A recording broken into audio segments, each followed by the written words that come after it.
1,000, I don't know. I honestly don't know. Counterterrorism, organized crime, I have always believed there are two noble professions who have been underinvested and mistreated in this country in particular, and that is nursing and police. And I've been constantly advocating this, that we need to rebrand them. And when we need to rebrand them, we want to put resource in that. First of all, we need to infuse confidence in them.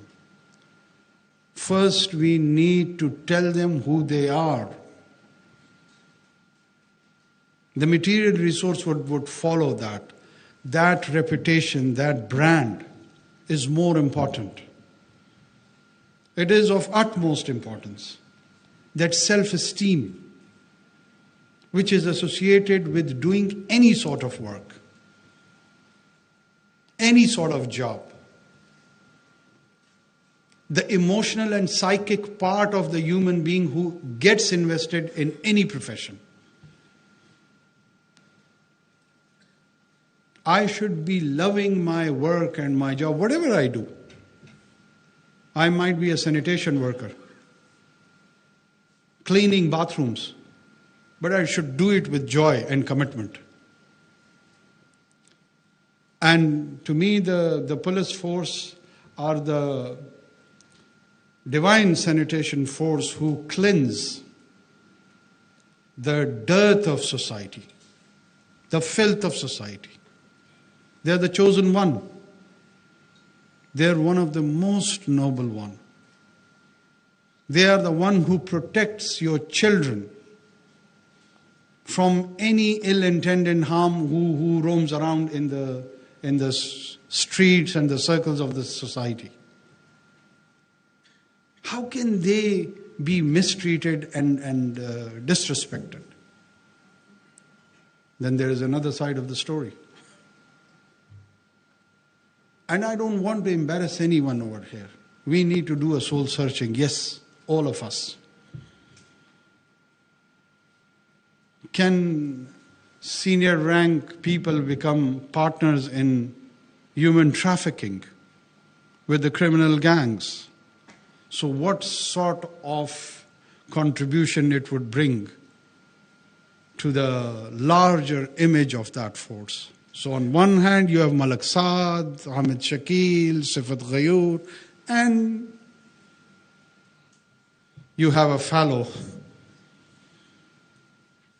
contributor that way. I know there are people who criticize the military as an institution, and they give juxtapose like that too. But what about us? Aren't we a mix? Aren't we a bunch of good and bad people? So who will decide our identity has to be translated by whom?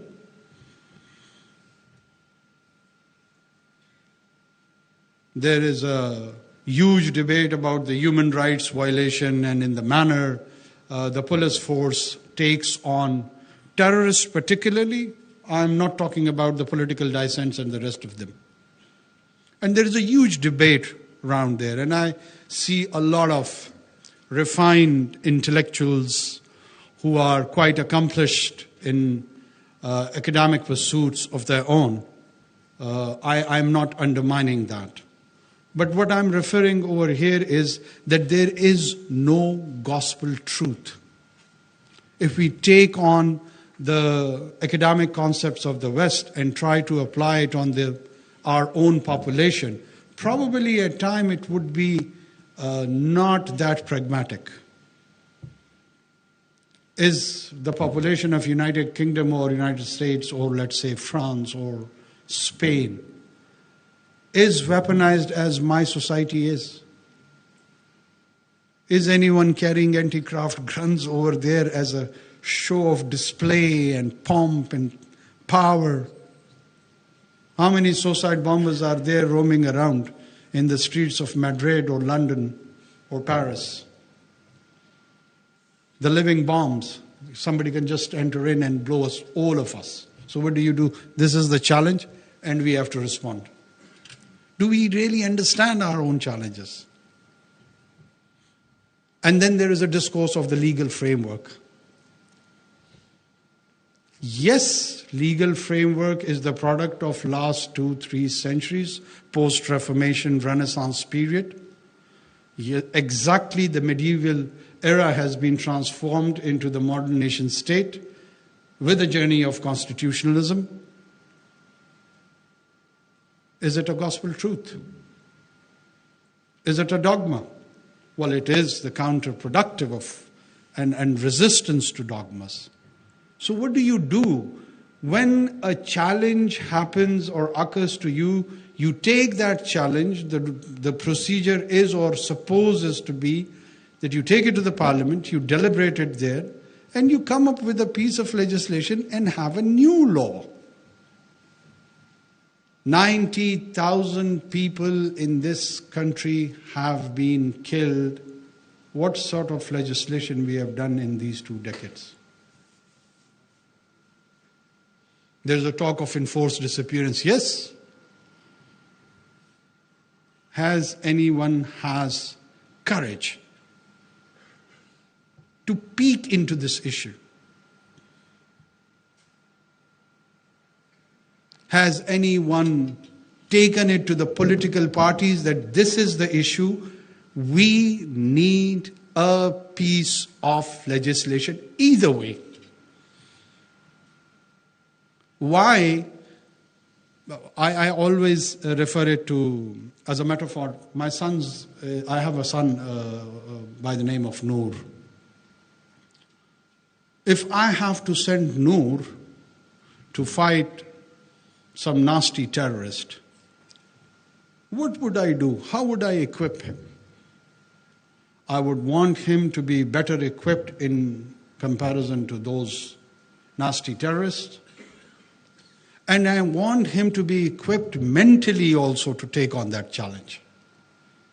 I wouldn't suggest him that, Noor, if they ask you or if they attack you, you better give me a WhatsApp call and ask me that, Baba, shall I respond to him or not? I want to give him that leeway, that independence, where he can be protected. I want him to win. So there are so many Noors sitting here. What do I do? What have I done? Have I strengthened them?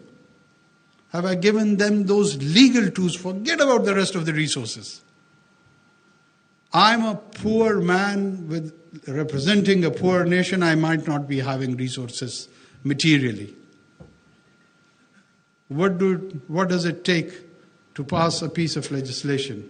1 hour? 2 hours?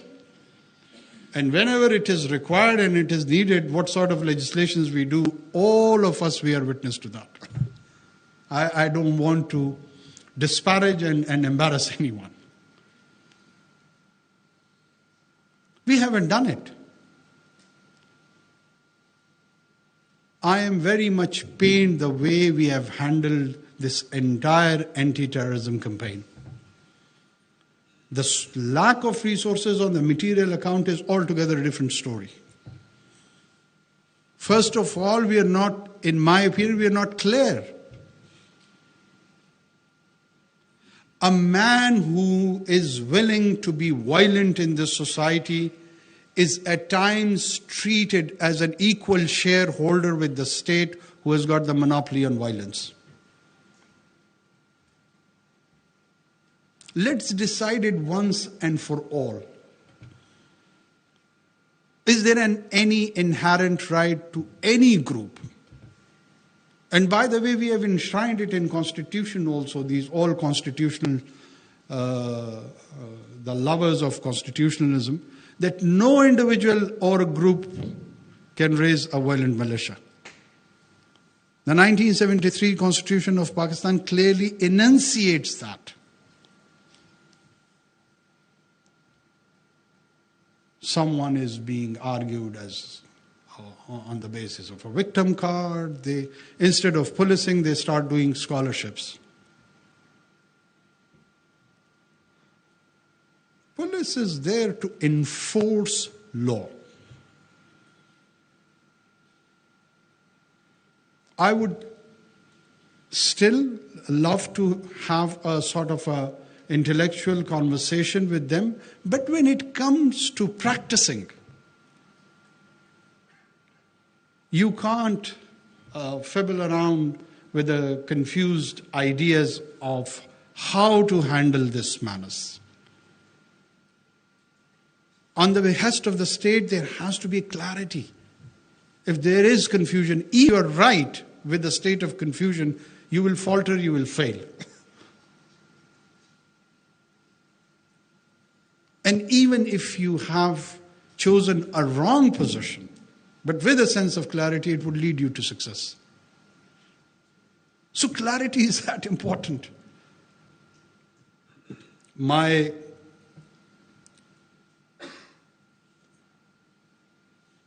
deep appreciation for this force. Our internal order, which is a constitutional order, and that order is sacrosanct. Any society cannot afford a chaos. As an historian once quite rightly described it, I don't want to be associated with controversial comments, but they once said that it is better to have few centuries of tyranny rather than few weeks of anarchy. So anarchy is unfathomable and unacceptable. And you are the one who are the custodian to protect us from that anticipated disorder. You are the front line. You are the main defense line. And when I say it's not just the leadership, from Sipahi to the general officer, all of it, there is a lack of comradeship. There is a lack of institutional bondage. I'm so happy to see at least this one association as that. I wish we could translate it more. If even you compare it with the institution of military, why can't police have some welfare programs? There are, but few. There are. I'm aware of those. But there are very few.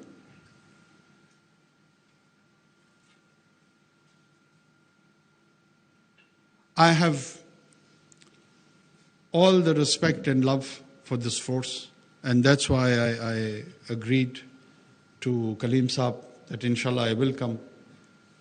I always try to think how we can improve the situation and the imagery. The most important thing is its imagery. And I know a few of you, the suggestions of your leadership, they change the uniform. Image doesn't change with the uniform. It changes with attitude. Let's wear shalwar kameez. Doesn't matter. Let's wear a khaki or a blue or any color. It changes, but it changes with attitude. And I'm very proud that I have a lot of personal friends in this force with whom I have been enjoying a long life relationship. And they have been a source of inspiration, a learning to me in my personal capacity. I have learned a lot while having a very healthy conversation with many potent and accomplished police officers. And I see them as a beacon in the civil services of this country. But there needs to be happening more, doing more, contributing more. And in my humble capacity, whether here in this small stint of ours, or if I have any future role, maybe next time in the parliament or wherever I am, or as a political activist, I'm always available, whatever I can do to improve the services for the people and for the force. Thank you so much. नेगरा वजीर आजम का police की साबिक IGs की 7वीं सालाना conference से खिताब। उनका कहना था कि शोबा नर्सिंग और पुलिस को रीब्रांड करने की जरूरत है। पुलिस ने कायम अमन के लिए बहुत ज्यादा कुर्बानियां दी हैं। उन्होंने कहा कि हमें बहुत से चैलेंजेस दरपेश हैं। उन्होंने ये भी कहा कि सिफत क़य्यूम शहीद जैसी शख्सियत कहीं नजर नहीं आती। मुलाजमत की नौइयत जो भी हो, हमें फर्ज शनासी से काम करना चाहिए। दहशतगर्दी के खिलाफ जंग में 90,000 अफराद शहीद हो चुके हैं। मुल्क में अमन के लिए सियासी जमातों को मिलकर कानून साजी करनी चाहिए।